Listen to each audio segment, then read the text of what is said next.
Bonjour tout le monde, bienvenue à ce nouveau rendez-vous de Folie douce. Ici Yvan Bugeaud. Dans quelques minutes, je reçois Céline Larin qui vient nous parler de l'aide psychologique et l'aide psychosociale qu'elle a dû apporter à la population de Lac-Mégantic. On sait le drame qu'ils ont vécu avec l'explosion du train. Donc, elle va nous parler justement du côté humain de cette aventure-là. Ça serait intéressant de la recevoir dans quelques minutes. On a plus tard à l'émission Frédéric Palardy, directeur de l'organisme Les Impatients. Il va nous parler des projets et du développement de cet organisme-là. On a l'Espresso et l'Espresso allongé, la suite sur la santé mentale chez les jeunes. Tout ça à l'émission donc pour la prochaine heure. Et on commence en chanson avec Noir Silence et la chanson s'intitule « T'es tellement belle ». Bienvenue à Folie douce.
Vous écoutez l'émission Folie douce, qui vous informe sur la santé mentale depuis plus de 20 ans. Je suis en compagnie de mon invité qui est Mme Céline Larin. Bonjour, Mme Larin. Bonjour, M. Bugeaud. Alors, bienvenue à notre émission. Vous êtes coordonnatrice administrative au service psychosociaux de rétablissement au C3S du Granit. On va parler ensemble, en fait, d'une tragédie que tout le monde connaît, en fait, la tragédie de Lac-Mégantic qui est arrivée le 6 juillet 2013. Alors, c'est une date malheureusement mémorable. Et vous êtes justement au C3S du Granit. Et j'aimerais qu'on parle ensemble, justement, comment vous avez pu aider les victimes de la tragédie de train qu'il y a eu à Lac-Mégantic.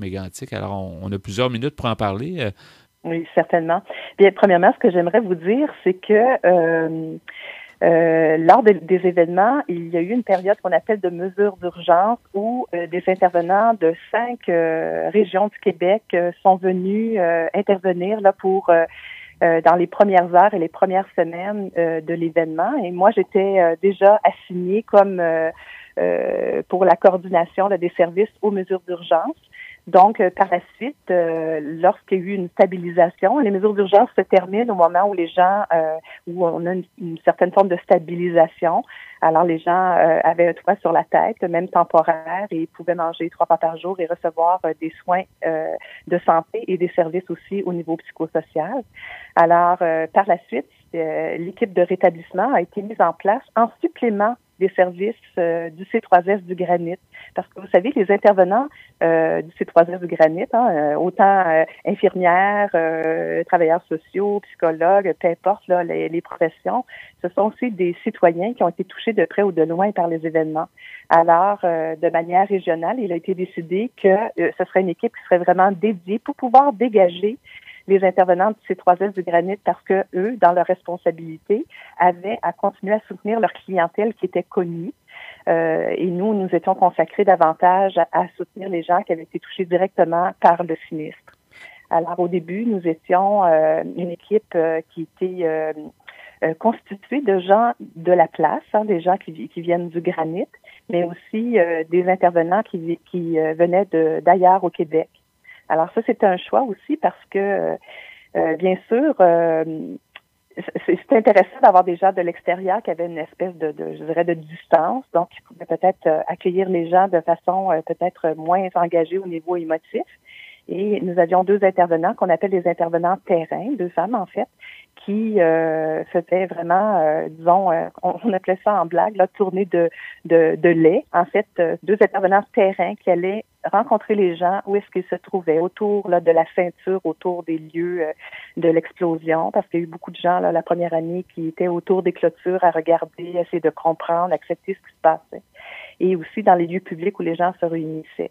C'est sûr, une forme d'aide qui était offerte, c'était beaucoup tout en lien avec le post-trauma, et c'est ce qu'on fait encore aujourd'hui, supporter les gens en lien avec des symptômes découlant du choc post-traumatique, mais aussi toutes sortes d'autres formes de support, d'accompagner des gens, ne serait-ce que pour remplir des documents d'assurance, des documents de toutes sortes, et accompagnement pour les déménagements aussi, parce qu'il y a beaucoup de gens qui ont été relocalisés, qui vivaient au centre-ville, qui ont dû ou à proximité, qui ont dû être relocalisés. Alors, nos services étaient très variés. Nous, on appelle beaucoup les services qu'on a à faire, ce sont des services d'accompagnement surtout. Est-ce que, évidemment, Lac-Mégantic, c'est une municipalité qui a une certaine population, mais c'est quand même une population, dans le fond, c'est un endroit où on ne s'attend pas à avoir un tel drame du jour au lendemain. Comment vous avez pu gérer justement vous dites, vous avez quand même eu de l'aide de l'extérieur, mais c'est pas évident c'est comme un boom, là. Il y a tout à coup, il y a beaucoup de gens qui ont besoin de votre aide. Alors, est-ce que ça a été difficile à mettre en place, le système d'aide? Bien, écoutez, c'est sûr la santé publique, là, partout au Québec, est préparée pour des mesures d'urgence. C'est la première fois au Québec qu'une équipe qu'on appelle de rétablissement, qui, suite aux mesures d'urgence, ont eu le privilège d'accompagner la population. Comme vous dites, c'est sûr que lors des mesures d'urgence, même si on a des outils, des façons de faire qu'on apprend de sinistre en sinistre ou de catastrophe en catastrophe, c'est sûr que c'est le chaos. Alors, c'est de s'assurer, on a travaillé de très, très près avec la Croix-Rouge dans les mesures d'urgence pour pouvoir stabiliser, identifier les gens qui avaient besoin d'aide. Je pense qu'il y avait 2000 personnes qui étaient installées dans l'abri temporaire. Là, c'était dans une école.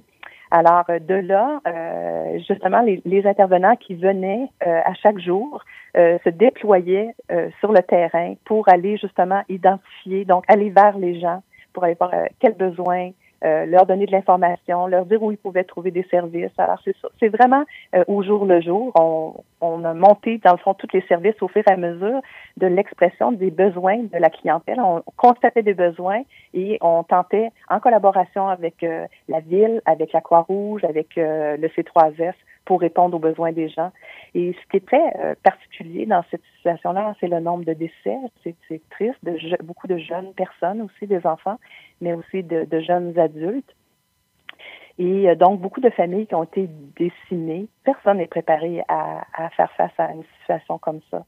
Madame Larin, donc, qu'est-ce qui revenait, comme vous parliez tout à l'heure, en fait, de syndrome post-traumatique, évidemment, un gros événement comme ça à Lac-Mégantic ou une explosion, et puis on en a entendu tellement parler, mais qu'est-ce qui revenait beaucoup dans les propos des gens au niveau des problématiques, si on parle de santé mentale ou d'émotions, là? Vous savez, il y a 3 façons de réagir quand on vit un drame comme ça. Soit qu'on gèle sur place, on est figé, on ne sait pas comment réagir, ou bien on se sauve, ou encore on va vers pour aller faire quelque chose. Alors les gens, et on ne sait jamais comment on va réagir. On peut penser, moi, voici, je me suis préparée dans mon esprit, mais c'est le cerveau qui décide comment on réagit à ce moment-là. Alors, des gens qui se sont sauvés se sentent coupables de s'être sauvés, de ne pas avoir fait plus. Les gens qui ont figé s'en veulent d'avoir figé parce qu'ils auraient voulu faire quelque chose. Et les gens qui sont allés au-devant auraient voulu en sauver plus ou faire davantage. Donc, il n'y a aucune posture qui est confortable en fin de compte. Alors, les gens qui ont été de très, très, très touchés, qui ont été témoins directs ou encore endeuillés par la perte d'un être cher, sont traumatisés. Alors, avec des symptômes de l'hypervigilance, des symptômes d'hyperréactivité, troubles du sommeil, perte de l'appétit, et aussi des réminiscences. Alors, on revoit les événements en boucle qui reviennent.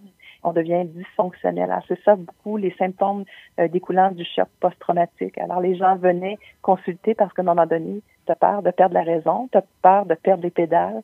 Et ce sont des symptômes qui peuvent se manifester au début, suite à l'événement, mais ça peut être dans les semaines, dans les heures, dans les semaines, dans les mois qui suivent, mais ça peut être aussi des années plus tard que ça peut se déclencher, souvent parce qu'on vit un autre événement traumatique, un accident de voiture, quelque chose qui va nous faire un choc, dans le fond, qui vont actualiser, parce que c'est inscrit dans le cerveau, dans les émotions, dans le corps, les événements qui ont été vécus.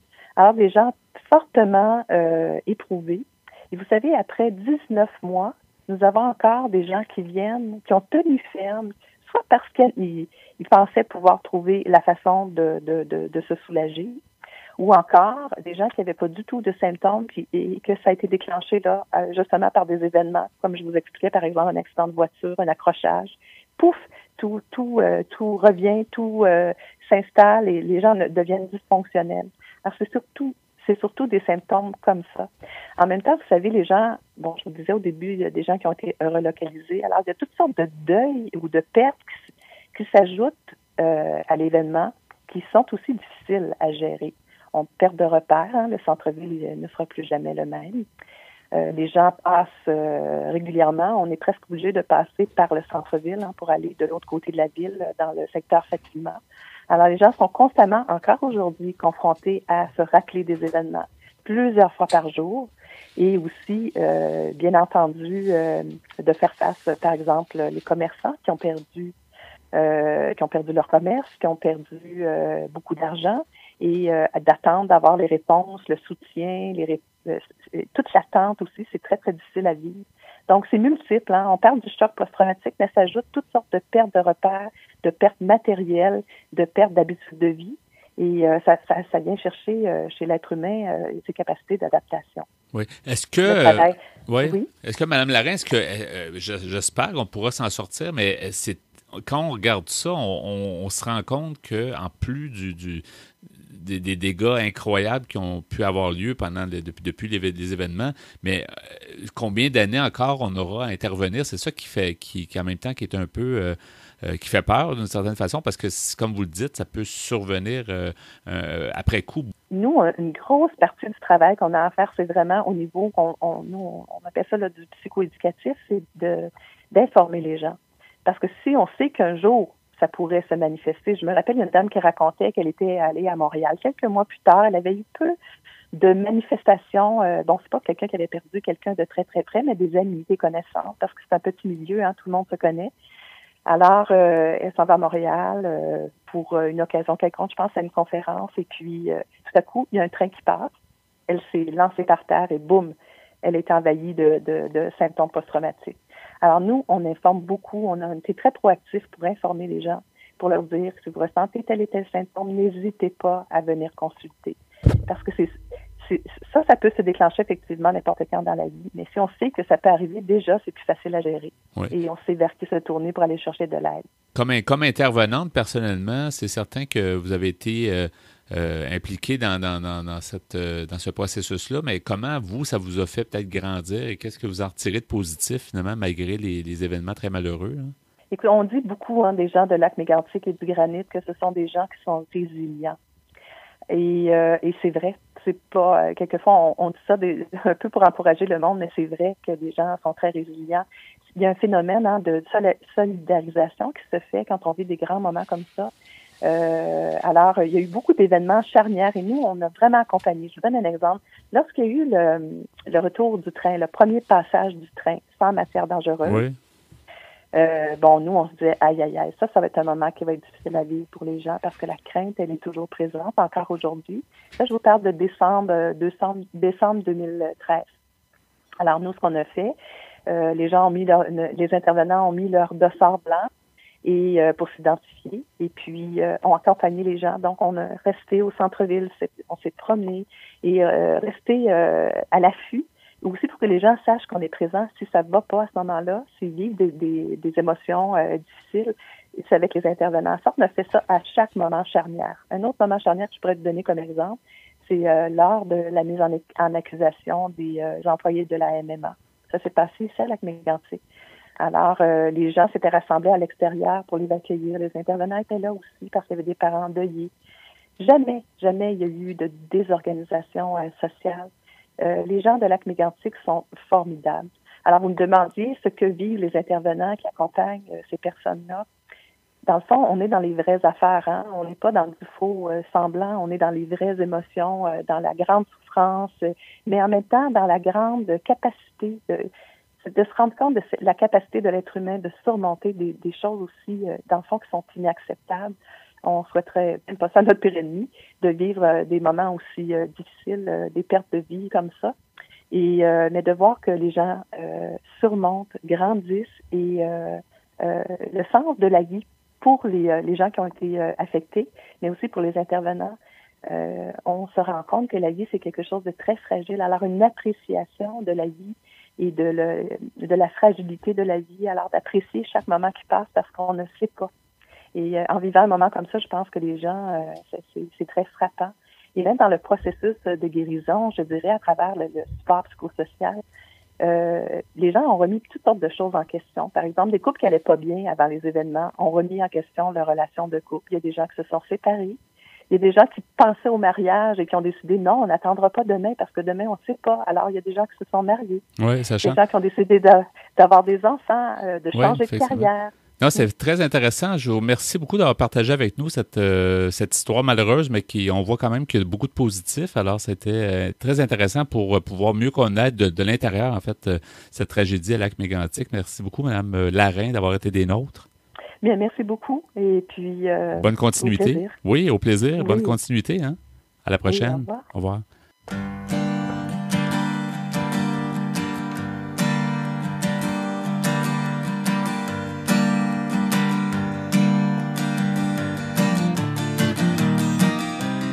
Under that burning ether that falls down on these walls, burning my arms, I've been alone. What a sad are you? For every word I could undo, I've been uncrossed and I've been untrue. I've been the thorn, I've been the heart, but the heart of my own burned down low. The light in your verse and the shadow between, the way that I was when I used to know. If I go, what do I hold? Oh, the maid or the mother I'll be, if only the loom and a thread woven. It is work to be dancing out here tomorrow a minute. The empty bones, there are roses that come without seeking. There are the ones that I have to sow. In your verses that I am repeating, the way that I was when I used to know.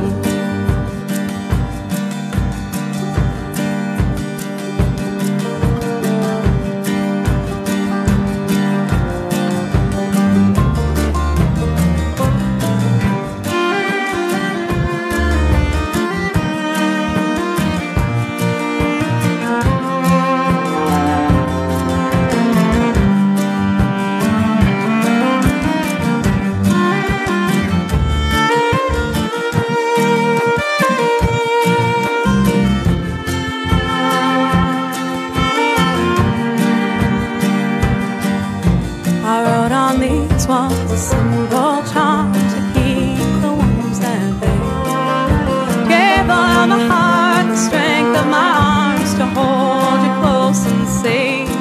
But I kept my eyes closed, I'll never know where the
Si vous voulez participer à Folie douce, si vous avez des suggestions, vous pouvez nous téléphoner à notre boîte vocale au 514-990-9604, le 514-990-9604. C'est maintenant le temps du bloc Espresso. Bonjour encore une fois Pierre Laporte. Salut Yvan. Bonjour Ghislain Malo. Bonjour. Alors Pierre, tu as décidé de poursuivre sur le sujet justement de la santé mentale chez les jeunes. Oui, et c'est des informations que j'ai prises sur le site.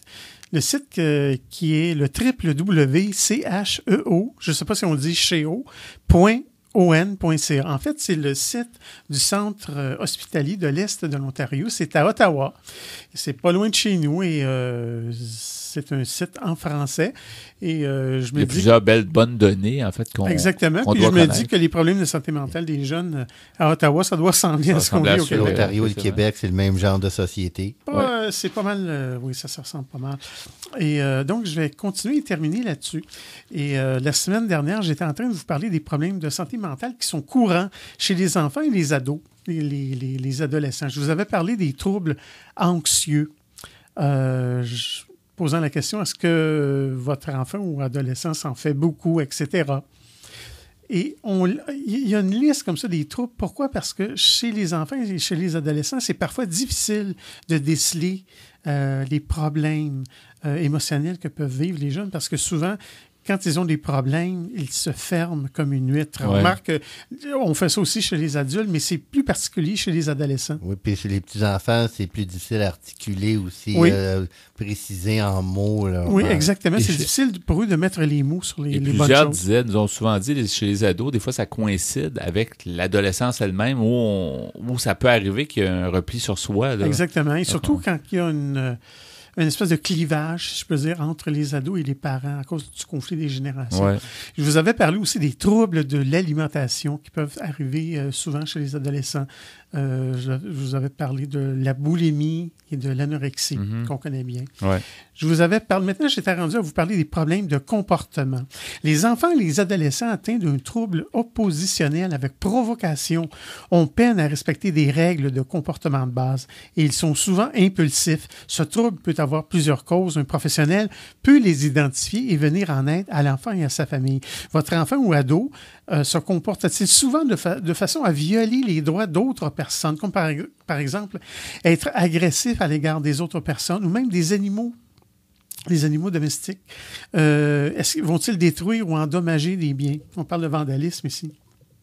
Vont-ils voler ou mentir et enfreindre des règles comme ne pas rentrer à l'heure convenue ou faire l'école buissonnière? Remarquez qu'il n'y a pas d'adolescent parfait. On a tous enfreint des règles, mais parfois ça peut atteindre des Oui, et sommets. ça, c'est la limite entre la criminalité et la maladie mentale est quand même assez ténue. Là. Oui, si tu Parce veux. qu'il y a des actes criminels. Oui. Les troubles de conduite est un problème de comportement qui peut être très grave. L'enfant atteint viole soit les droits fondamentaux des autres, soit les règles et normes de base de la société. Il y a aussi la dépression ou même la dépression majeure. Votre enfant ou adolescent est-il triste? A-t-il des sautes d'humeur ou est-il irritable au point où il a des problèmes de sommeil, d'appétit, d'énergie ou de concentration? Ou a-t-il encore de la difficulté à se livrer à ses activités normales à la maison ou à l'école? Aussi, il y a les problèmes de psychose et de schizophrénie. Là, on parle vraiment de maladie mentale. Agit-il de façon étrange ou inhabituelle? Craint-il d'être suivi, blessé ou espionné? Il y a psychose lorsqu'une personne a des hallucinations. Elle entend ou voit des choses ou un délire, des pensées qui n'ont aucun sens.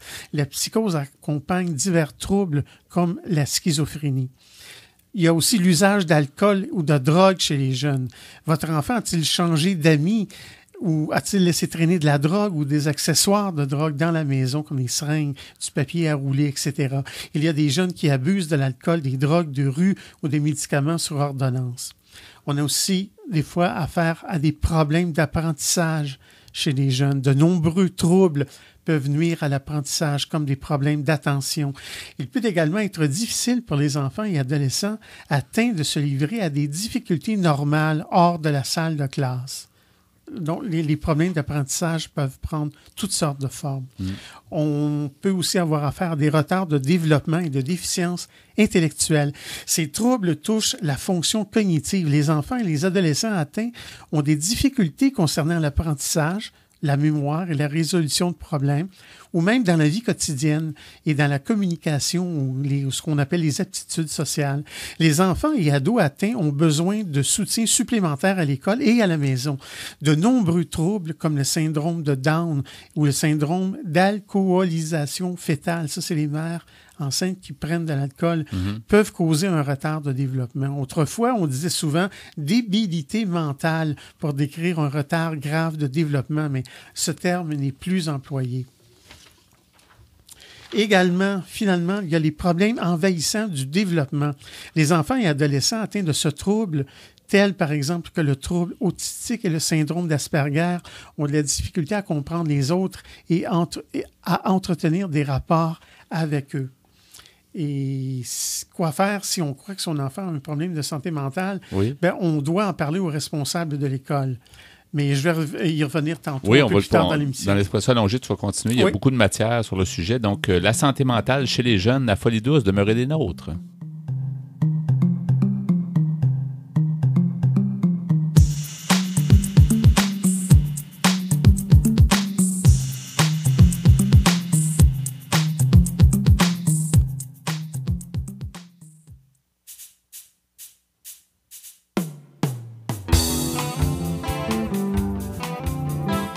À venir dans l'émission Folie douce, notre invité est Frédéric Palardy de l'organisme Les Impatients. À l'Espresso allongé, nous poursuivons sur la santé mentale chez les jeunes.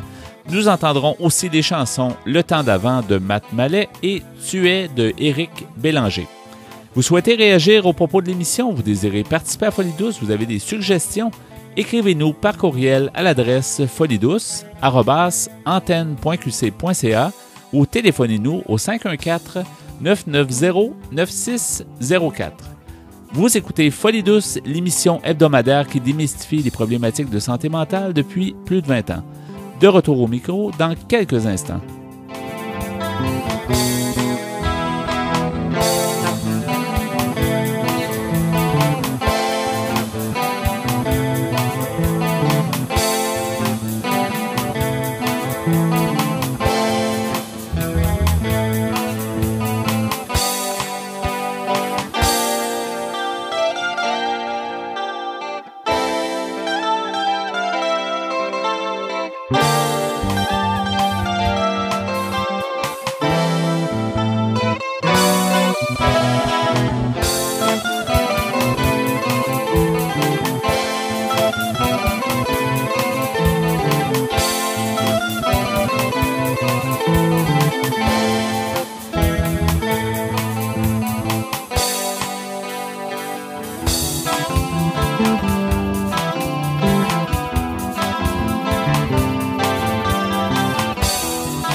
De retour au micro à Folie douce, qui vous renseigne sur les difficultés émotionnelles. Je suis en compagnie de mon invité, qui est M. Frédéric Palardy, directeur général des Impatients. Bonjour, M. Palardy, bienvenue à Folie douce. Bonjour, M. Bugeaud. Bonjour. Alors, on va parler évidemment de l'organisme Les Impatients, un organisme qui est bien connu, qui existe déjà depuis plus de 20 ans, qui a été fondé par votre mère, qui est toujours active, qu'on a reçu d'ailleurs il y a quelques émissions à notre émission Folie douce. Présentez-nous donc, encore une fois, si vous voulez, Les Impatients. Qu'est-ce que c'est l'organisme Les Impatients? Les Impatients, de façon simple, c'est un organisme qui vient en aide aux gens qui ont des problèmes de santé mentale via l'expression artistique. Donc, on offre des ateliers d'expression artistique à des gens qui ont des problèmes de santé mentale. Oui. Et c'est un organisme qui a fait beaucoup, qui s'est beaucoup développé.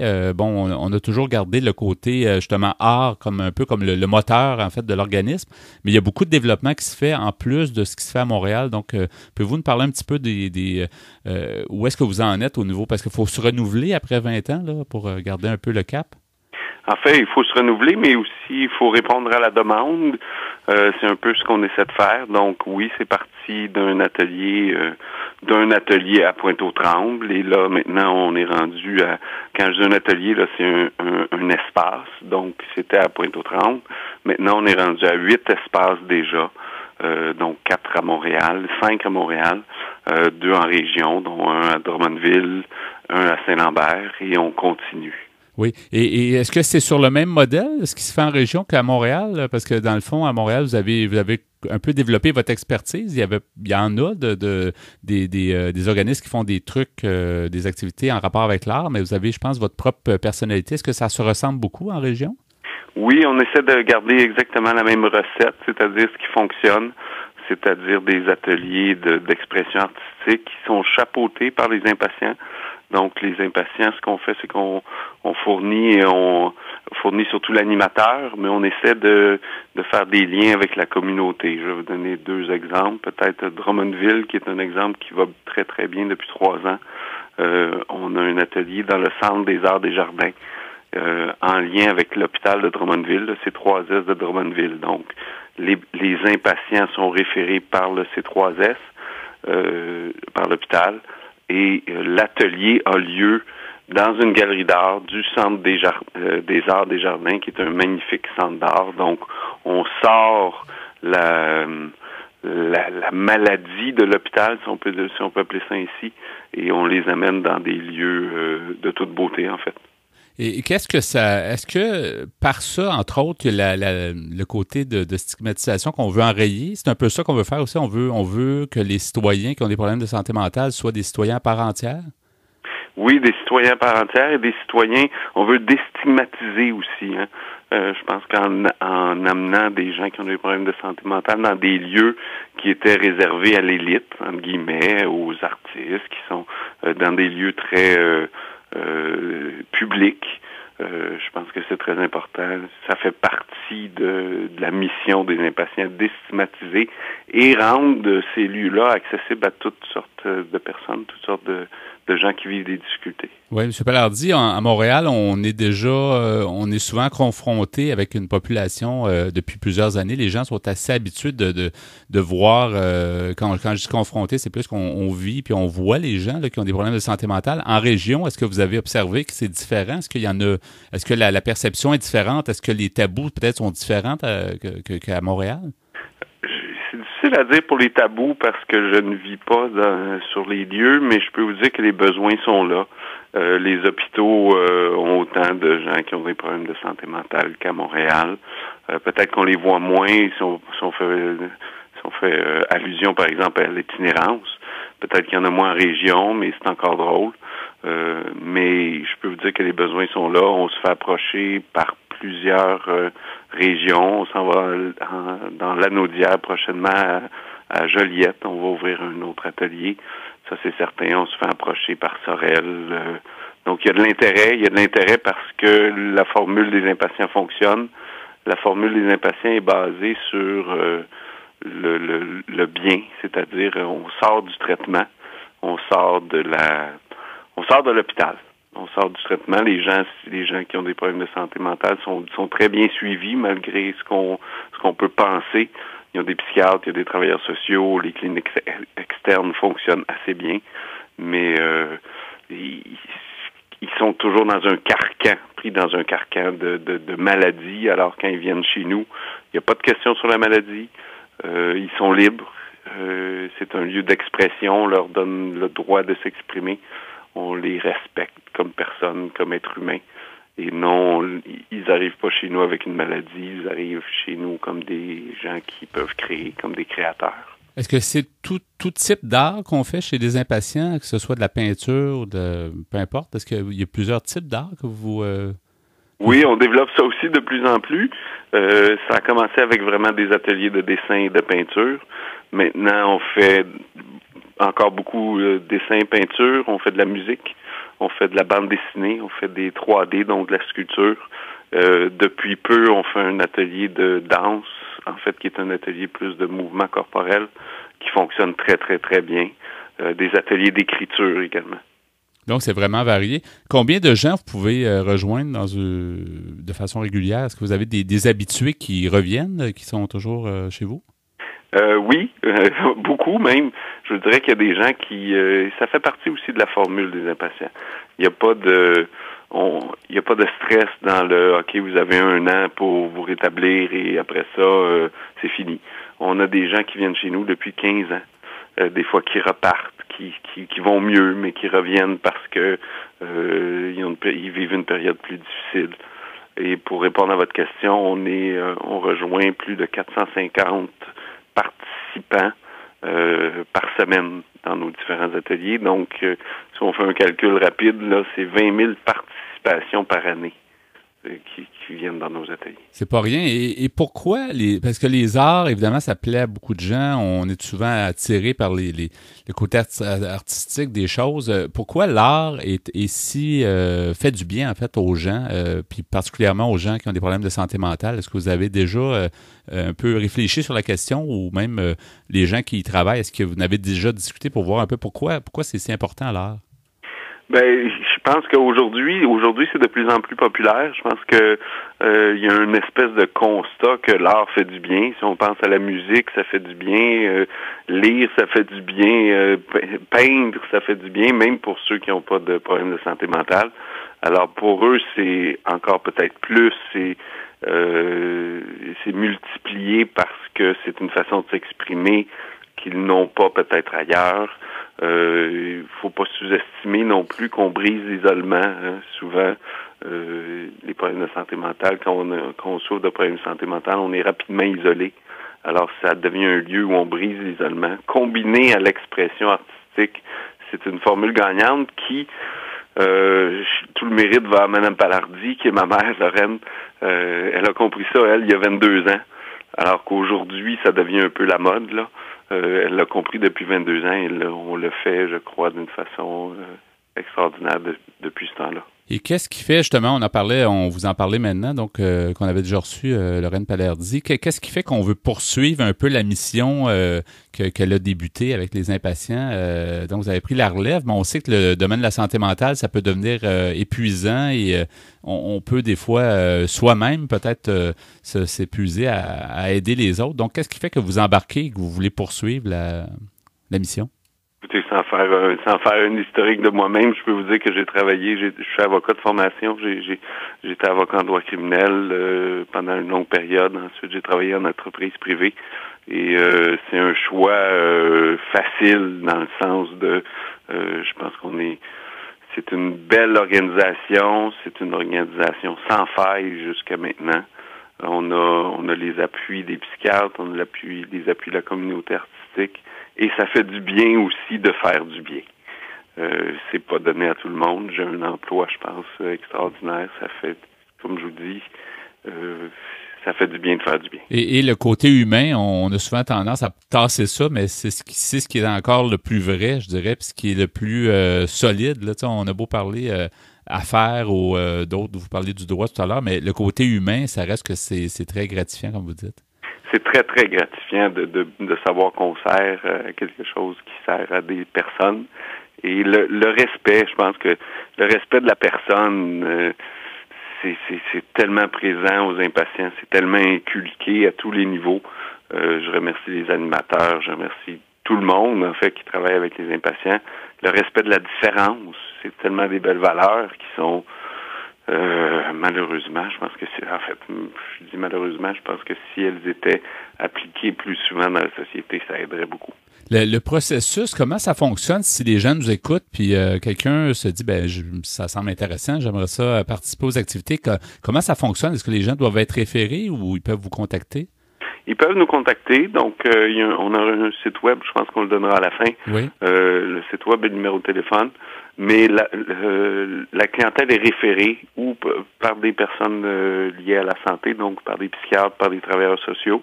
Il faut être référé par quelqu'un du système de la santé. Oui, OK. Et à ce moment-là, vous accueillez la personne? Comment ça se passe, les gens qui appréhendent un peu, qui ont peut-être justement, qui sont rarement sortis chez eux, puis là, ils se disent, je vais arriver où? Je vais arriver d'un groupe est-ce que je vais m'y plaire? Donc, les gens doivent s'attendre à quoi? les gens doivent s'attendre à être accueillis avec le plus grand respect et surtout avec la plus grande liberté. Quand les gens arrivent chez nous, s'ils ont envie de dessiner, ils dessinent. S'ils ont envie de dessiner, je vais vous citer quelqu'un, une impatiente qui disait récemment, si j'ai envie de mettre juste du noir sur sur ma feuille, je peux. Je suis en liberté totale ici. Ça, c'est intéressant. C'est fort intéressant. J'aimerais ça qu'on mentionne les coordonnées, les gens qui veulent plus en savoir justement sur l'organisme et qui veulent éventuellement s'intégrer et participer aux activités. Donc, le site web peut vous donner l'adresse? Oui, tout simplement impatient avec un s.ca. Oui. Donc, www.impatient avec un s.ca et le numéro de téléphone dans le 514-842-1043. Excellent. Ben merci beaucoup, M. Palardy, d'avoir été des nôtres et puis bonne continuité dans cette aventure qui a commencé il y a déjà plusieurs années et qui se poursuit à merveille, surtout en région, comme vous le disiez. Donc ça, c'est intéressant. Les gens, on va rejoindre les gens où est-ce qu'ils sont. Si justement les gens nous écoutent ailleurs qu'à Montréal, ils peuvent pouvoir éventuellement avoir vos services en région. Définitivement. Je vous remercie, M. Bugeaud. Merci et bonne journée. Bonne continuité. Vous aussi. OK, au revoir. Au revoir.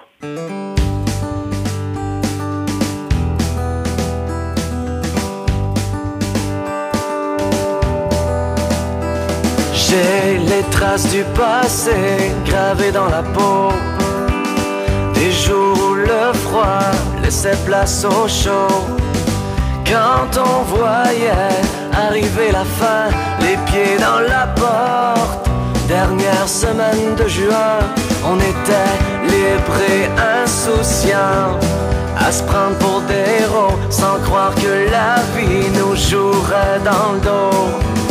Les après-midi autour de la maison, le plat refroidi sur la table, à se nourrir des saisons, mais le temps n'attend pas.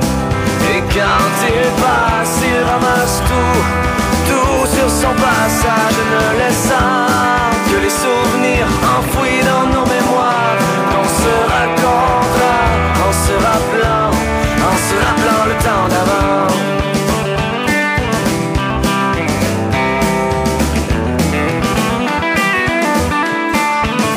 Les journées passaient trop vite, au soleil comme à l'ombre.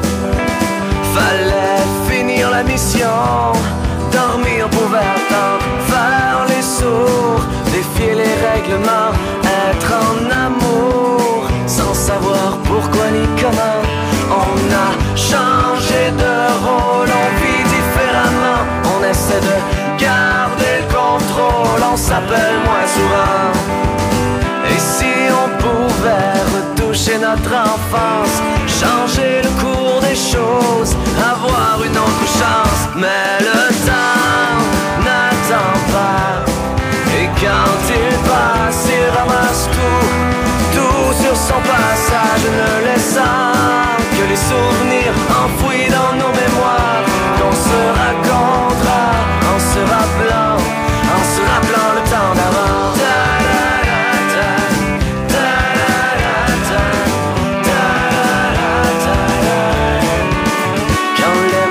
Responsable et argent n'avait aucun sens, quand on ne vivait que pour le soleil et les vacances, accrochés à nos rêves, de faire le tour du monde, de partir sans lendemain, sans compter les secondes. Mais le temps n'attend pas, et quand il passe, il ramasse tout sur son passage, ne laissant que les souvenirs enfouis dans nos mémoires, qu'on se racontera en se rappelant da da da da da da da da da da da da, en se rappelant da da da da da da da da.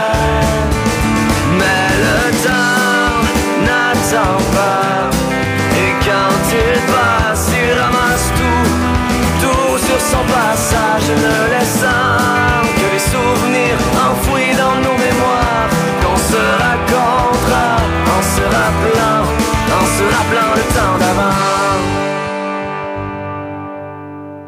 voulez mieux nous connaître et communiquer avec nous? Visitez notre site Internet au www.antenne.qc.ca. antenne.qc.ca. C'est maintenant le moment de l'espresso allongé. Alors, Pierre Laporte, toujours en notre compagnie. Toujours là, oui. Ainsi que Ghislain Malo. Oui. Alors, Pierre, comme tu as amorcé plus tôt dans l'émission, on poursuit sur le même sujet, la santé mentale chez les jeunes. Chez les jeunes, oui, et je vous Et lis... tu me parlais de solutions aussi. Oui. C'est ça qu'on veut entendre. Surtout, oui, hein. oui, mais ce sont des pistes qu'on donne ouais. sur le site du centre hospitalier de l'Est de l'Ontario à Ottawa. Alors, ce qu'on dit, que faire si on croit que son enfant a un problème de santé mentale, bien, ceux-ci nous proposent d'en parler directement aux responsables de l'école. Ils nous proposent de discuter avec l'enseignante ou l'enseignant qui fréquente votre enfant à l'école et qui peut comparer sa situation à celle d'autres enfants. Vous pourriez, par exemple, lui demander si votre enfant a un bon rendement, ou comment votre enfant s'entend avec les autres enseignants et ses camarades, ou encore si elle ou il a des préoccupations, ou si le personnel de l'école a remarqué que quelque chose ne va pas. Il pourrait peut-être vous donner du soutien. Les travailleurs sociaux, conseillers en orientation ou psychologues de l'école seraient peut-être à votre disposition. C'est vrai parce qu'à la maison, des fois, on ne peut pas remarquer rien. Des fois, peut-être qu'il fait partie de la norme. Puis, la question la plus simple à demander à un professionnel à l'école, c'est est-ce que mon enfant est bizarre? Ouais. mais il peut être bizarre parce que c'est un original. Fait que ça ne veut pas dire qu'il y a des problèmes de santé mentale. Là. Oui, puis il peut comparer avec les autres. Ouais. L'école pourrait aussi vous orienter vers d'autres ressources utiles de la communauté. Il est possible que votre enfant n'éprouve pas à l'école les problèmes que vous avez constatés ou que personne ne les a remarqués. Souvent, les enfants et les jeunes peuvent se retenir jusqu'après l'école, surtout si leur problème n'est pas encore grave. Mais il faut quand même obtenir de l'aide pour votre enfant ou adolescent, même si l'école n'a rien remarqué. Et comme tu disais précédemment, en fait, dès qu'il y a un comportement qui sort un peu de l'ordinaire, ça peut nous alerter, en fait. Oui. On nous dit, faites connaissance avec les amis de votre enfant ou adolescent et des parents. Invitez les amis chez vous et accueillez-les chaleureusement. On nous dit, laissez-leur un peu d'intimité et donnez-leur beaucoup à manger. Apparemment que ça marche, ça doit marcher. C'est marqué, soyez aimables avec les amis de votre enfant et intéressez-vous à eux sans trop exagérer. C'est pas normal pour un adolescent et un groupe d'adolescents de vider un frigidaire au complet. Ça serait un comportement normal pour les ados. On nous dit, vous voulez que les amis se sentent à l'aise pour faire part de leurs inquiétudes au sujet de votre enfant ou adolescent. Des études ont montré que les jeunes ayant un problème de santé mentale sont plus susceptibles d'en parler à un ami qu'à un adulte. Ah, okay. Essayez de rencontrer d'autres parents lors d'activités scolaires ou sportives ou quand vous déposez vos enfants. Vous pourriez demander à d'autres parents s'ils ont remarqué quelque chose chez votre enfant ou si ce dernier a confié une inquiétude à leur enfant. Mm-hmm.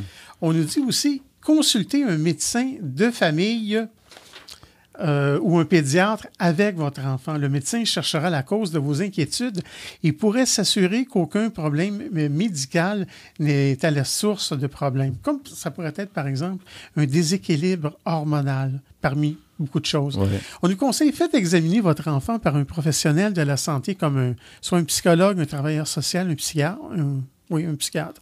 Les services de santé mentale des hôpitaux ou les organismes communautaires de santé mentale devraient également pouvoir vous aider. Bien des gens hésitent à consulter un professionnel car ils craignent que leur enfant se fasse prescrire des médicaments tout de suite.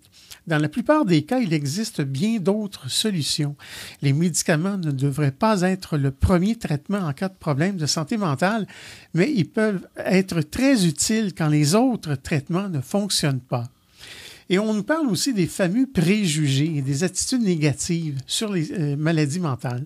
Les gens qui ont un problème de santé mentale, enfants ou adultes, ressentent souvent de la honte, de la culpabilité ou de l'embarras. Certains pensent que cette maladie est un signe de faiblesse et que vraiment rien ne justifie qu'ils se sentent ainsi. Les parents se sentent parfois coupables, croyant qu'ils ont causé la maladie mentale de leur enfant. D'autres condamnent ou jugent les personnes qui ont un problème de santé mentale.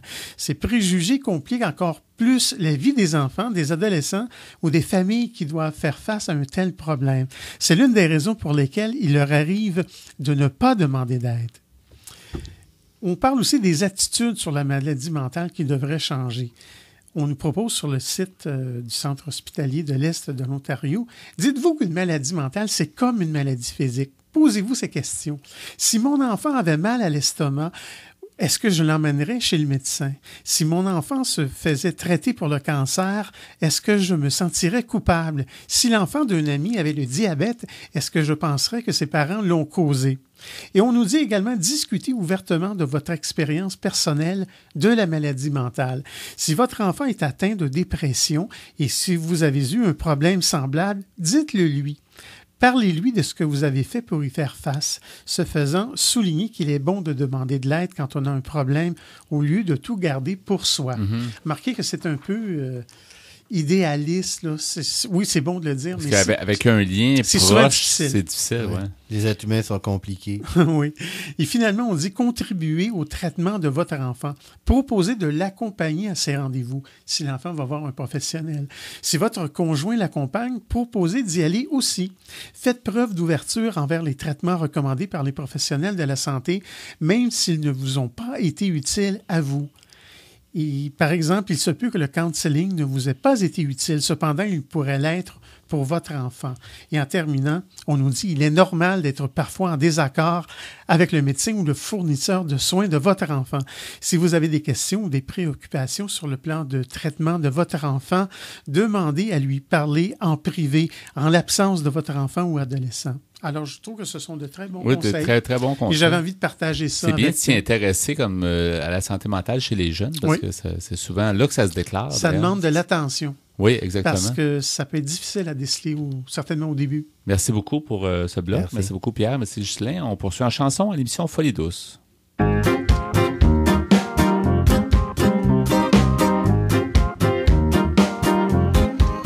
es la courbe dans le rond, la virgule dans le délai, les lions dans les ballons, la paresse dans le champ.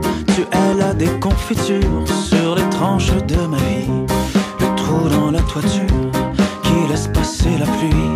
Mais tout ça je m'en fous, tu es comme tu es, et pour moi tu es tout.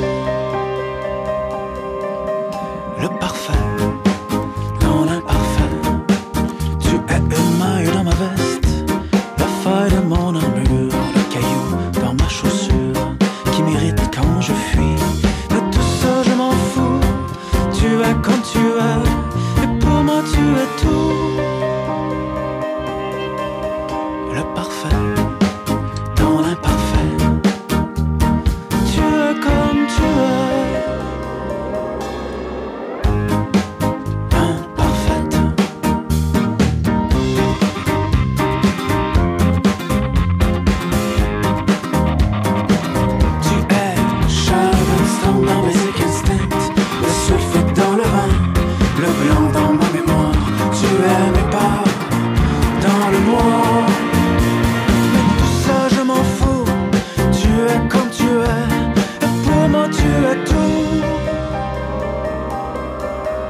Le parfait dans l'imparfait, tu es comme tu es.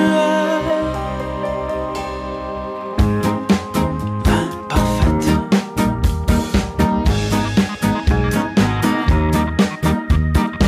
Tu es le rat dans la cuisine, la fièvre sans la quinine. Mais tout ça je m'en fous.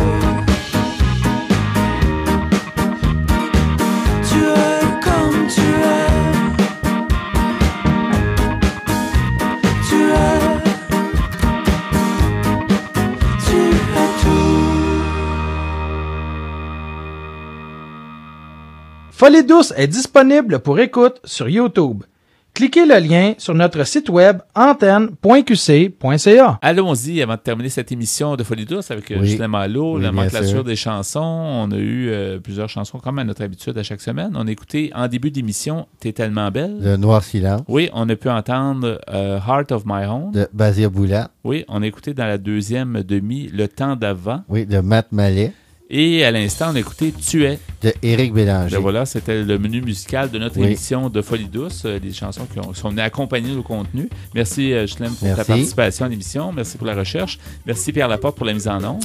Bienvenue. Et merci également pour tes blocs Espresso et Espresso Allongé, où tu as poursuivi sur la santé mentale chez les jeunes. Il y a beaucoup de matière, ça a donné beaucoup d'informations, toujours intéressant. Merci à notre invité qu'on a reçu en début d'émission, Céline Larin, qui nous a parlé de l'aide psychosociale qu'elle a pu apporter à la population de Lac-Mégantic en espérant que la population puisse s'en remettre un jour. Ça a été tellement dramatique comme événement. Je remercie aussi Frédéric Palardi qui nous a parlé de la ressource des impatients, les projets de développement. Alors tout ça à l'émission Folie douce cette semaine, c'est Yvan Bujold à l'animation. Bonne semaine à tous et à la prochaine Folie douce. Au revoir.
Bop